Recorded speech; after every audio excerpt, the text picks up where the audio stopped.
Welcome friends, নতুন একটা ভিডিওতে। আজকে আমার হাতে যে মডিউলটি দেখতে পাচ্ছেন এটি হলো আমার দেখা বেস্ট বাক কনভার্টার অথবা ভোল্টেজ ডাউন মডিউল। সো এই মডিউলটা কেন বেস্ট এটা আমি অবশ্যই বলবো এই ভিডিওতে। সো চলুন ভিডিওটি শুরু করি। আপনি যদি আমার চ্যানেলে নতুন হয়ে থাকেন তাহলে please hit this subscribe button. Daraz থেকে কিনেছি আমি এই মডিউলটা, চায়না থেকে এসেছে। সো মোটামুটি 1 মাসের মতোই সময় লেগেছে। সময়টা এখানে কোনো ফ্যাক্ট না, কারণ আমি খুবই ভালো কোয়ালিটির একটি প্রোডাক্ট পেয়েছি এবং সত্যিই অনেক কম প্রাইসে পেয়েছি। চলুন আগে দেখি প্যাকেজিংয়ের ভিতরে কি কি আছে।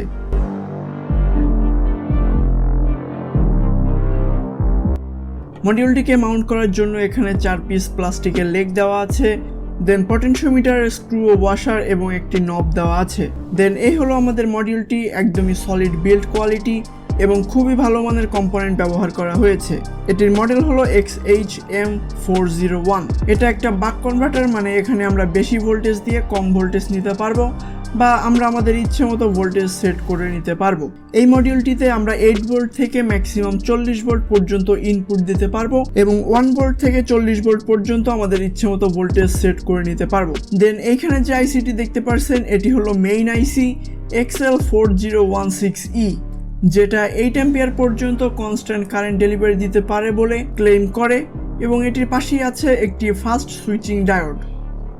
সো চলুন এবার আমরা মডিউলটাকে অ্যাসেম্বল করে ফেলি।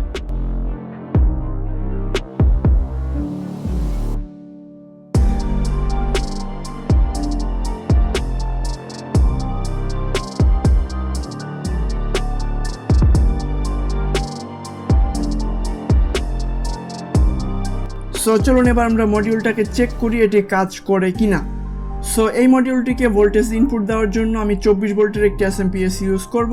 এখানে আপনারা মাল্টিমিটারে দেখতে পাচ্ছেন যে 24 ভোল্ট শো করছে। চলুন এবার দেখি আউটপুটের কি অবস্থা।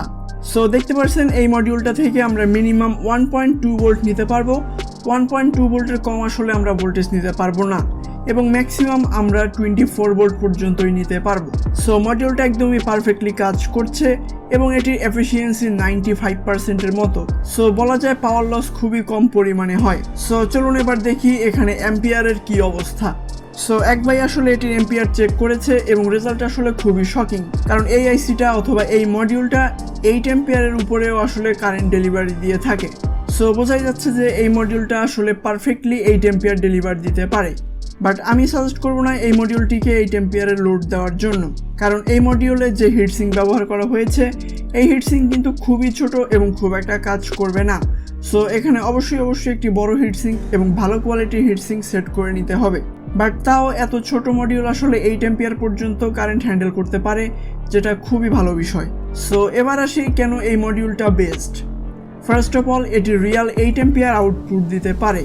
দেন এরকম অন্যান্য আরও যত ধরনের মডিউল আছে এইসব মডিউলে কিন্তু ভোল্টেজ কমানো বাড়ানোর জন্য এক ধরনের প্রিসেট দেওয়া থাকে, যেটি কিন্তু খুবই সমস্যা করে যখন আমরা এটি কোনো ক্যাবিনেটের ভিতরে সেট করি।